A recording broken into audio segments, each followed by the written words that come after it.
Productive Pastor 116, Fighting Brain Fog.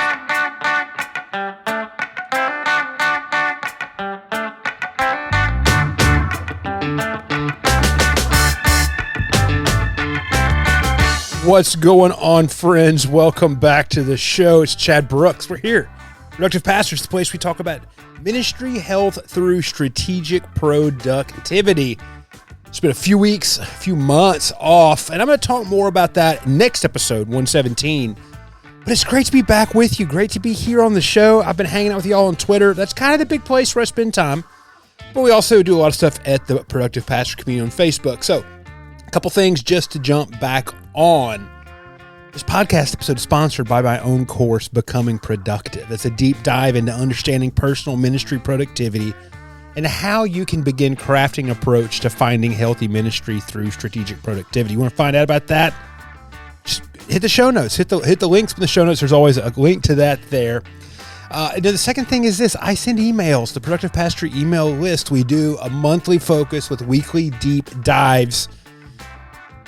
Try to make these highly actionable. And so if you're not getting those emails, join hundreds of other pastors on the email list. You can get that link in the show notes. You can find the show notes for this episode at revchadbrooks.com/PPP/116.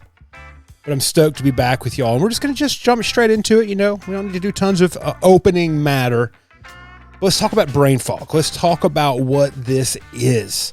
What is brain fog? Now, there's actually this decent amount of medical research into the idea of brain fog. Now, it's a very broad idea, but ultimately what it does is it describes a variety of scenarios in which the brain is struggling to think.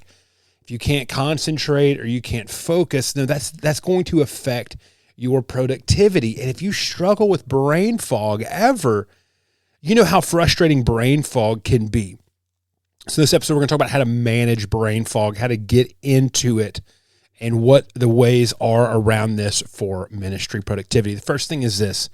There's thinking tasks and there's doing tasks. For me, brain fog is an energy issue, or at least that's how I tackle it. That's the way that I wrestle that bear to the ground.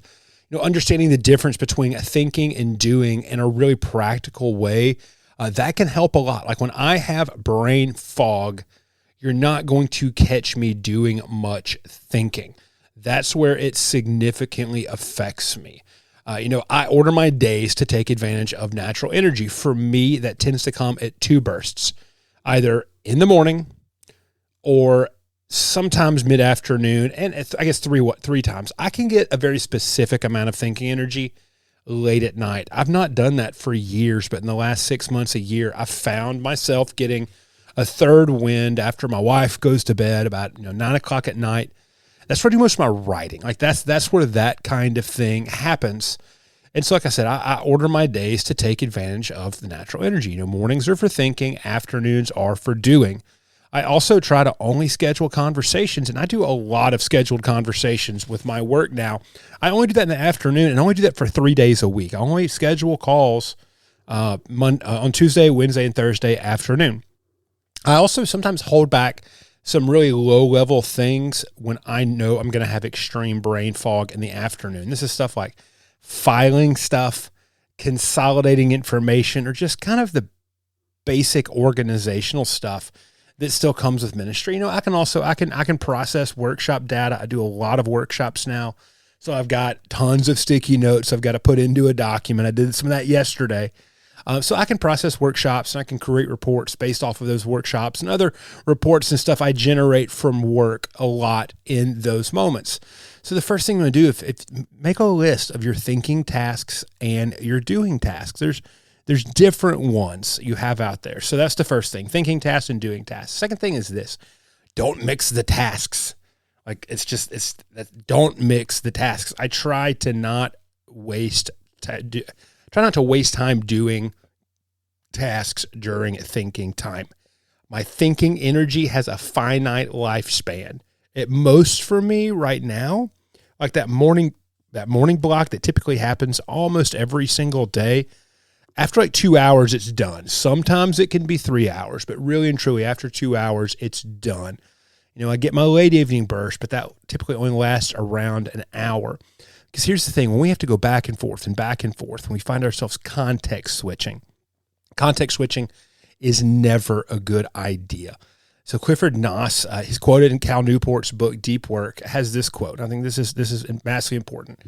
So we have scales that allow us to divide up people into people who multitask all the time and people who rarely do, and the differences are remarkable. People who multitask all the time, they can't filter out irrelevancy. They can't manage a working memory. They're chronically distracted. They initiate much larger parts of their brains that are irrelevant to the task at hand, and they are pretty much mental wrecks. So you see, this context switching is going to rob you of your mind. I've not read this anywhere, but in my experience, it's like cigarette smoking for the brain. It just does not do a good thing whatsoever at all. So, when you get your thinking tasks and your doing tasks, don't mix the tasks. Like, that's the biggest thing. Now, of course, ministry is supposed to be responsive. There's going to be stuff that pops up sometimes. Sometimes I have an email that's going to take 15 seconds to respond to, and I'll have a brief little moment of a break where I'll just touch back on that real quick. Because communication and responsiveness is a priority in my work right now. But you don't mix the tasks. And the third thing is this: time block your energy forward thinking.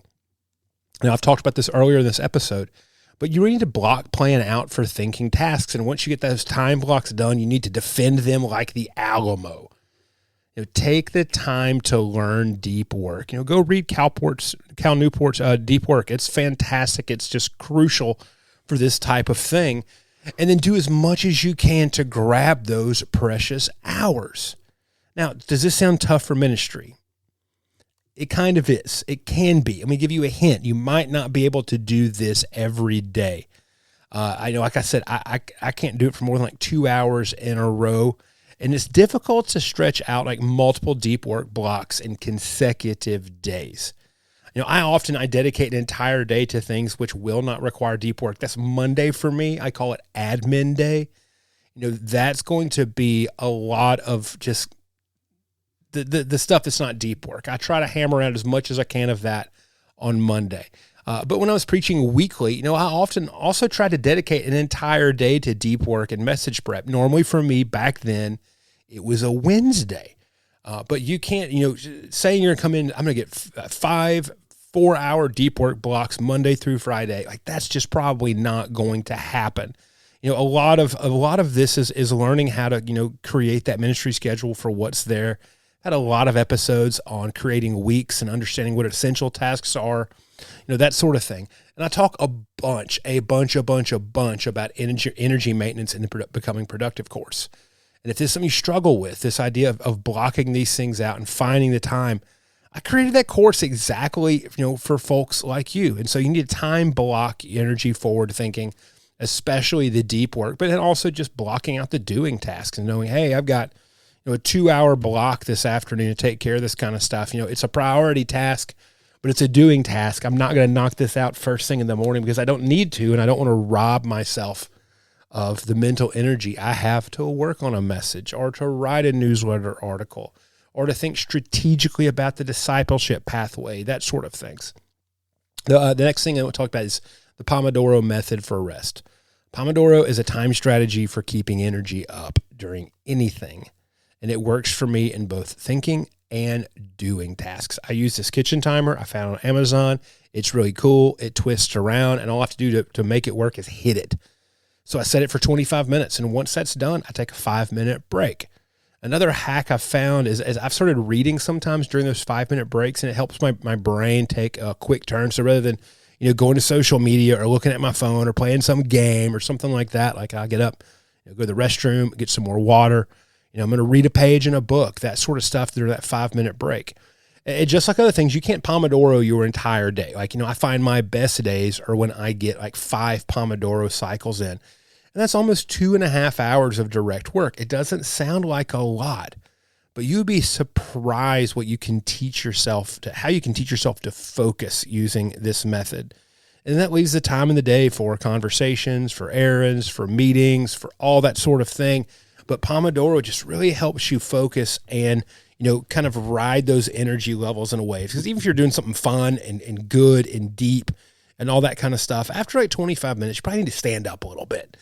And so tons of other folks have done research in the Pomodoro method. There's cool YouTube videos you can find that have like nice chill music and some pretty, skyscape you can look at. And they've got a Pomodoro timer built into it. And so you can do like, I'm going to do a 2-hour Pomodoro cycle. Go find the video, hit go, and then you're in business.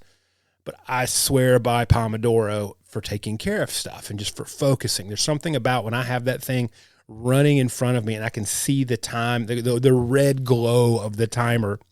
I know, hey, Chad, you're supposed to be working right now. Or if I want to, Apple tab over to Twitter real quick. No, Chad, no, you've got 13 minutes left on this cycle. Let's do it for 13 minutes. Fight the dopamine rush that your body is trained to need. The next thing to, fight the brain fog is this, have lists. One of the ways we throw ourselves into brain fog is by having some never-ending idea of what needs to get done. So I find that making lists, whether it's for the day, the week, the month, and beyond all of this, and keeping up with them really well can be tremendous. It also helps when you've done enough for the day. Again, one of the things that really might confuse someone new to productivity is the idea that we do not have to cram all of these things into the day. Where you sit down, okay, I'm gonna accomplish 53 things today. And that simply is not true. I find that 3 focus tasks for each day, and knowing when those are done, I don't need to stress out about other tasks. Like, it really, really changes things. And I actually get a lot more done that way, to have, 3 main focus tasks and some communication tasks and just some tiny little stuff to take care of. It's a big deal. There's this story. I'm going to butcher this name, y'all. Okay. I'm going to butcher this name. But it's the story of the 20-mile march of a polar explorer named Roald Amundsen.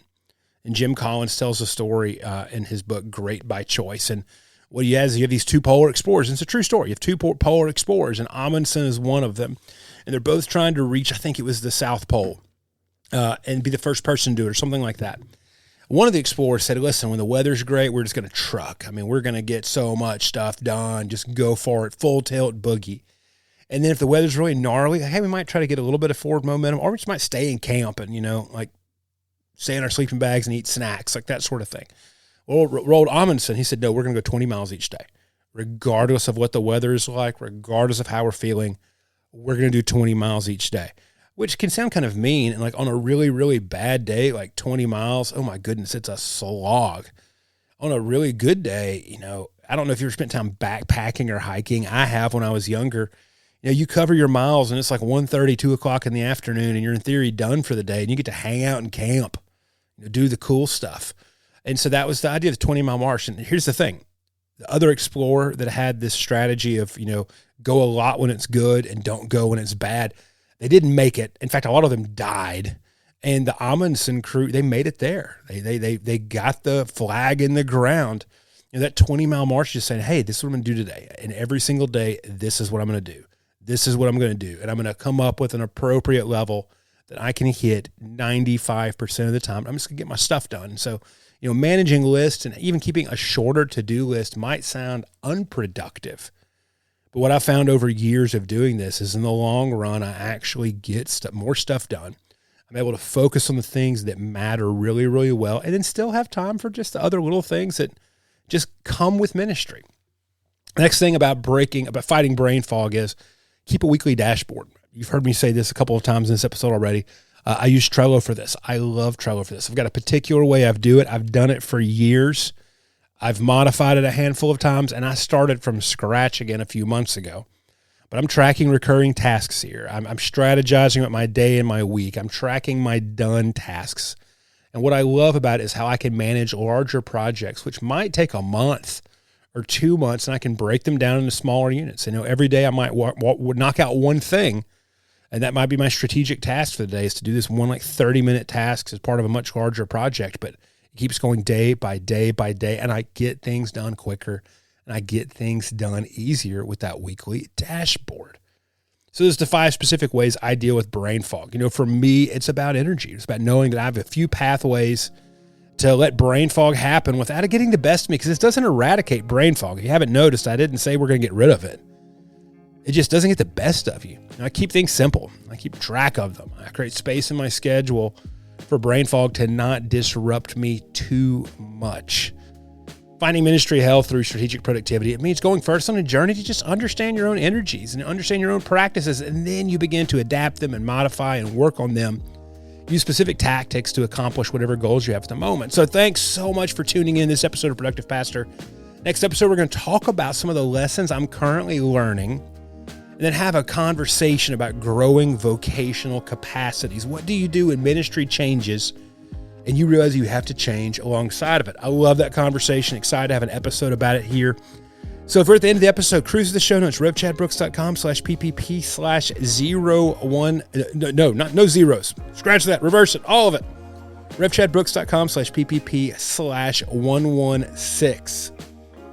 You can get the links to the Becoming Productive course, the Productive Pastor emails, jump into the Productive Pastor community on Facebook, hang out with over 1,000 pastors as we run this productivity journey together. So thanks so much for hanging out, for being here. Stoked to have the show back on the air, and I can't wait to come back to you in the next episode.